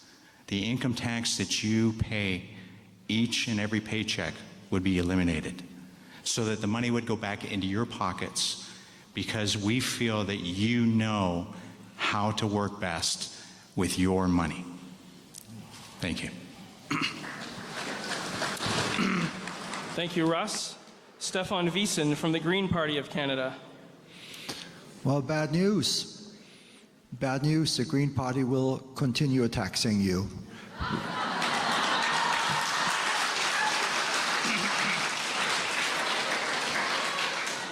Well, many good ideas were fielded on this topic. I mean, come on, which politician would say we don't care about childcare? And I'm not trying to be sarcastical. This is really at the heart. I mentioned my 2 grandchildren before. And again, I look at individuals like my daughter Laura. Every Monday they have the forest kindergarten where they go to the forest. Several mothers go to the forest and educate their kids about nature, living outside and a natural lifestyle.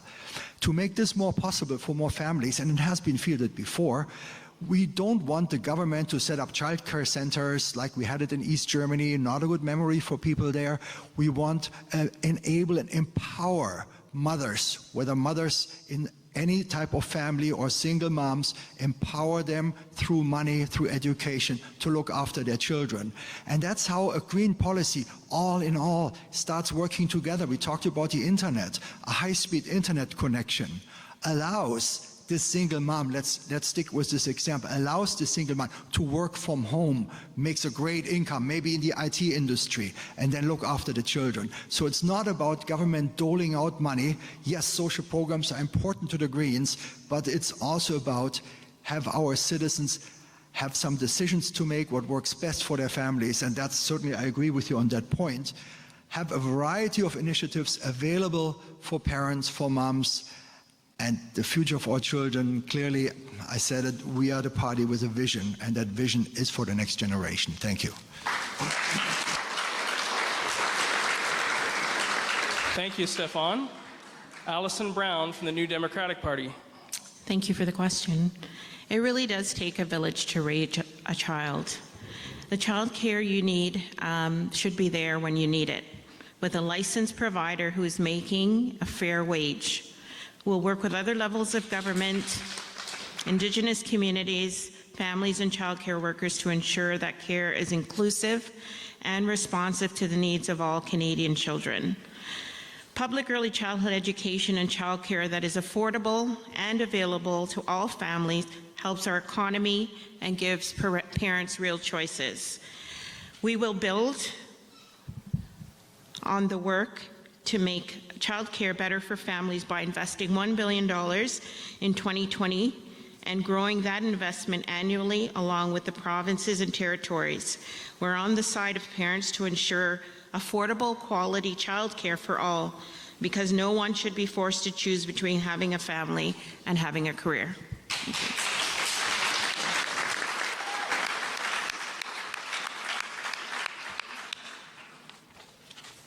Thank you, Allison. We'll now have the closing remarks from each candidate, and we'll continue with our speaking order, starting with Kyle Seaback from the Conservative Party of Canada. Kyle. I want to thank once again the Dufferin Board of Trade and the Dufferin Federation of Agriculture for putting on this event. I think that the voters of Dufferin-Caledon have a great choice coming up on October 21st.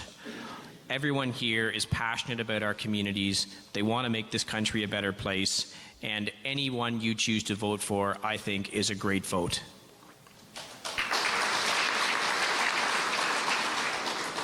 Over the last several months, what I keep hearing over and over again is about affordability. People are struggling to make ends meet. Over the last 4 years, taxes have gone up. There's now going to be a carbon tax, which is making everything more expensive and straining those budgets even further. The Conservative Party has a plan to make your life more affordable. We want to lower your taxes. We've proposed a universal tax cut, which is going to lower the first income bracket from 15% to 13.75%. We want to bring back the Children's Arts and Fitness Tax Credit, because those were great programs for parents with children. I know. My children were in sports, they were in arts, and it was fantastic. We also want to bring back the Green Transit Tax Credit, because we should encourage people to use transit and they should get a tax credit for it. I love this community. I am not a born and raised person in Dufferin-Caledon.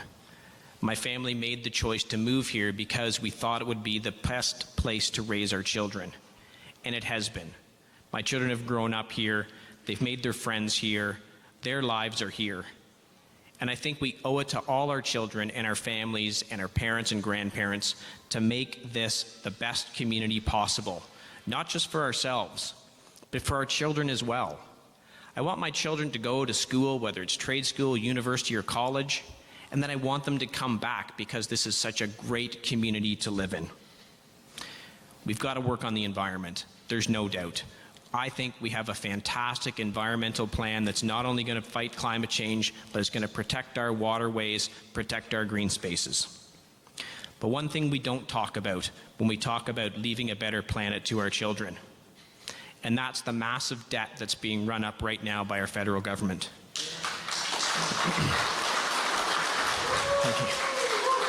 $70 billion over the last 4 years, and based on the budget that's just been released by the Liberal Party, it will be $94 billion more in the next 4 years. $160 billion in debt being passed on to your children. Ask yourself this for all this spending that's going on. Is your life better? Is transit better? Is healthcare better? Is the environment better? So all they're doing is burdening future generations with a massive debt and not making our communities better or stronger. Thank you, Kyle. We'll now hear from Chad Ransom from the People's Party of Canada. I am a lifetime resident of Dufferin-Caledon. I sat right there during lunch, and now I'm sitting up here running in a federal election. And that just is a testament to how great this country is. One of the things I promised myself whenever I got into this race was I was going to bring attention to special needs. There's not one party talking about it, there's no candidates talking about it, and it's an issue that needs to be addressed. I did come up with a personal policy, and I've challenged the candidates before me once, and I will do it again. Let's go to Ottawa. Let's take care of our special needs citizens. How we can do this is by raising the disability credit. Right now, you're sitting in around $400 to $4,500 for children, close to $10,000 for special needs adults. What I'm looking to do is raise this to $6,000 for children and $12,000 for adults. There's something out there called an RDSP. This is all federally regulated programs. It is the only help that the federal government gives to disabilities right now. With the RDSP, you're allowed to put in money and the government will top it up. What I'm looking to do is allow a portion of that disability tax credit to be put into an RDSP. Because let's face it, people who have children that are special needs or living with special needs themselves don't have the money to put in. After 21, you're on your own. There is no programs, there is no help. As soon as your children are out of school, there is absolutely nothing. So I wanted to take this opportunity to challenge all the candidates. Please bring this to Ottawa. There's 1 in 66 children are being diagnosed with autism, and nobody's talking about it, not one. I don't know if you guys have noticed, I am not a polished politician. This is my first time around. I'm a little nervous up here, but it's because I'm passionate. I get very, very angry whenever I see my hometown and my hometown people being taken advantage of. One of the reasons why I went with the People's Party of Canada is because I like the freedom of choice. I want to give Canadians back their money. I want to see anything that you donate to become 100% tax deductible. So if you are passionate about the environment, please donate for that. If you're passionate about homelessness, you can donate to that at 100% tax-free. And that's something that's not going on right now. The governments do not allow you to follow your passion or do what you need to do. All they do is follow their own agendas. The People's Party of Canada will give you back your choice. It will give you back your power. It will give you back your respect. We are the North Strong and Free. Vote Chad Ransom, People's Party of Canada. Thank you, Chad. We'll now hear from Russ Emo from the Christian Heritage Party of Canada. Well, thanks for taking my speech there about being polished. I too have I have 2 children with special needs, and I'm with you 100%. All children with special needs are falling through the cracks. Services are being pulled and pulled and pulled. At one point, there was enough money to take care of the children with special needs, but now we're having more and more children put onto this system. And they still have that same amount of money is now being divided up amongst many, many more children. And it's just not enough. It is just not enough to help with these individuals to have a sustainable life, to have a purpose in life, to have dignity in life. And we need that for these individuals. Our national debt is well over $690 billion. We're paying $70 million in interest every single day. That's scary. Those are scary numbers. So what can we do about that? Well, the one thing that we can do is we look at the Bank of Canada. Canada currently borrows operating investment capital from other nations and from international bankers and pays interest on that debt incurred. The CHP would restore the Bank of Canada to its proper function. It would create and provide Canada's money supply and provide low interest or interest-free loans to provinces, crown corporations, and municipalities for urgent needed infrastructure. Can you imagine your municipality borrowing money almost interest-free or interest-free? What could we get done at that point? The current government, through incorrect use of the Bank of Canada, has created a blight over the futures of our children, as they will be forced to repay the debt plus interest. They'll never catch up. It will never catch up. We need to restore the bank. Canada Pension. My father, who recently retired a few years back, once told me that he felt bad for even putting money in because he felt that was money that he was never going to get. All the years he worked contributing to the Canada Pension Plan, and he felt when he hit 65 there was going to be no money there. I have that same fear. We need to rebuild the Canada Pension Plan. It needs to be adequate to meet the needs of Canadian seniors. Even when combined with the old age pension, they still can't survive properly. This needs to be revamped. We need to take care of our seniors. They took care of us. It's our turn to take care of them. Thank you.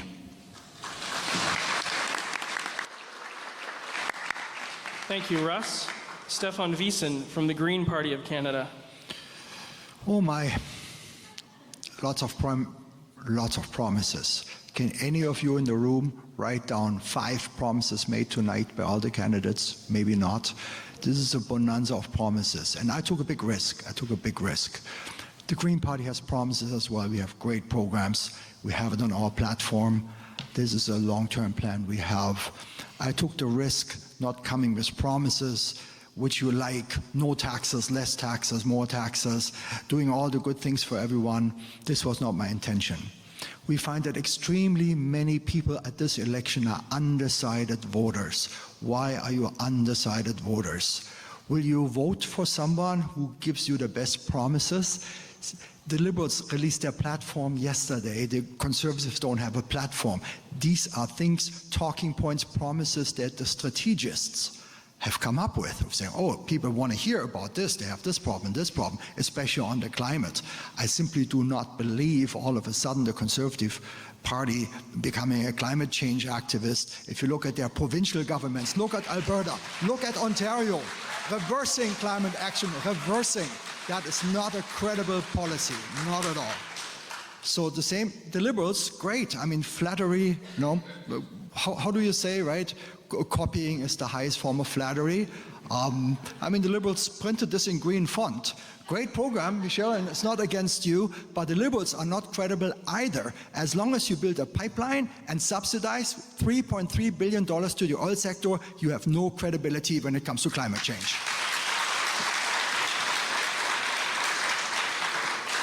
So, where are we here? What I was actually trying to do rather than making promises. Maybe you haven't decided. Maybe you were very interested in hearing all the points, but each and every one here in the room came with a worldview. You have a worldview, and that nobody at this table could change tonight. I hope that I did a good job to see whether your worldview matches Stefan Wiesen's, the candidate's worldview, and the worldview of a party, and I hold it up again, that long-term vision for our people and our planet to create prosperity. If your worldview matches our worldview, then I'm begging you for your vote. Thank you so much.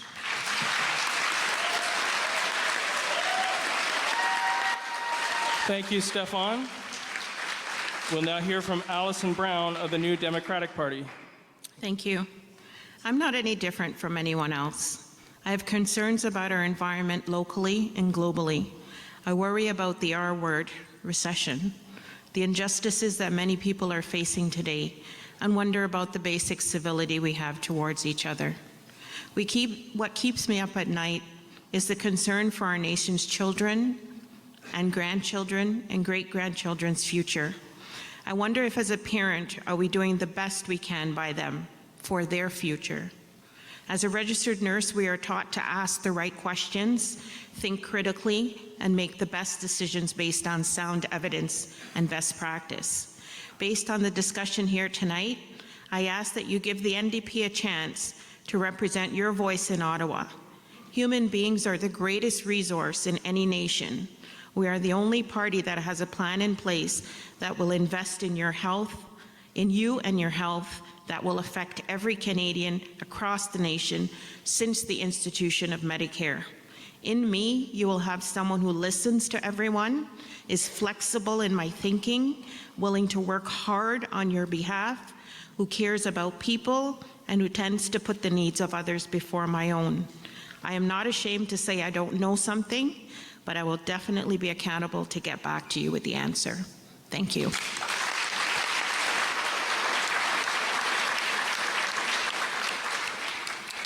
Thank you, Allison. We'll now hear from Michelle Fisher from the Liberal Party of Canada.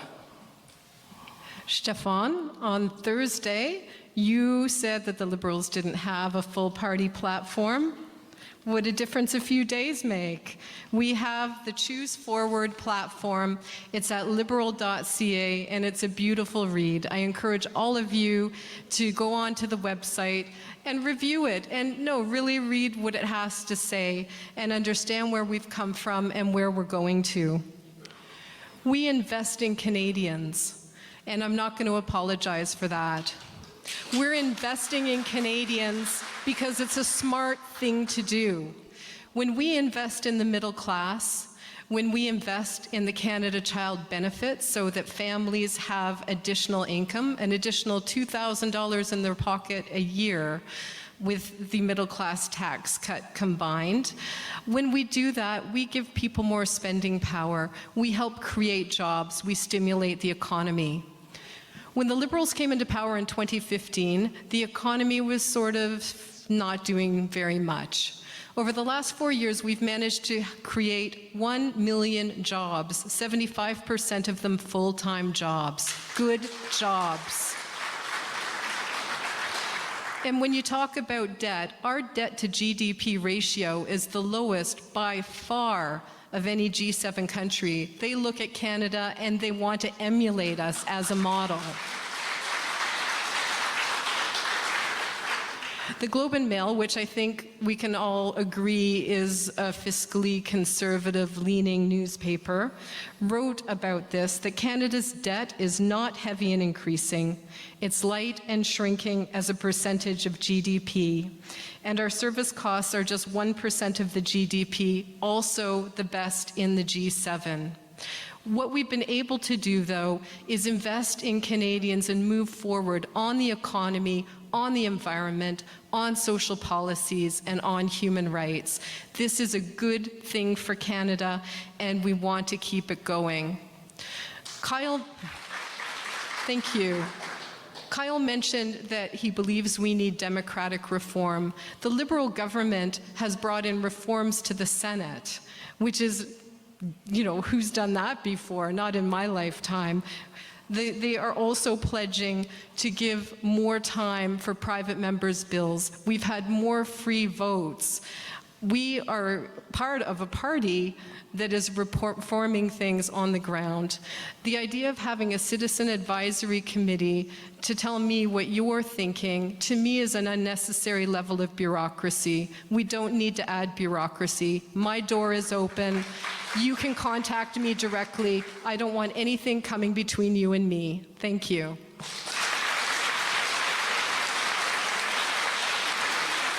Thank you, Michelle.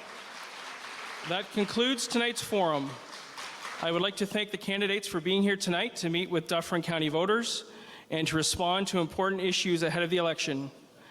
Thank you to Greg and Heather Holmes for providing audio tonight, and to Todd Collison and his crew from Rogers for the coverage of the event. Rogers is also the place to be for 2019 election night coverage. You will be able to find up-to-the-minute results, special guests, and exclusive interviews. This will take place on Monday, October 21st at 9:30 on Rogers TV, Cable 63, and www.rogerstv/Dufferin-Caledon. One last little bit of housekeeping. We thank you all that helped us set up before, and we welcome you to stay after. Help us put the chairs away. On behalf of the Dufferin Board of Trade and the Dufferin Federation of Agriculture, thank you for attending tonight, and please get out and vote on October 21st.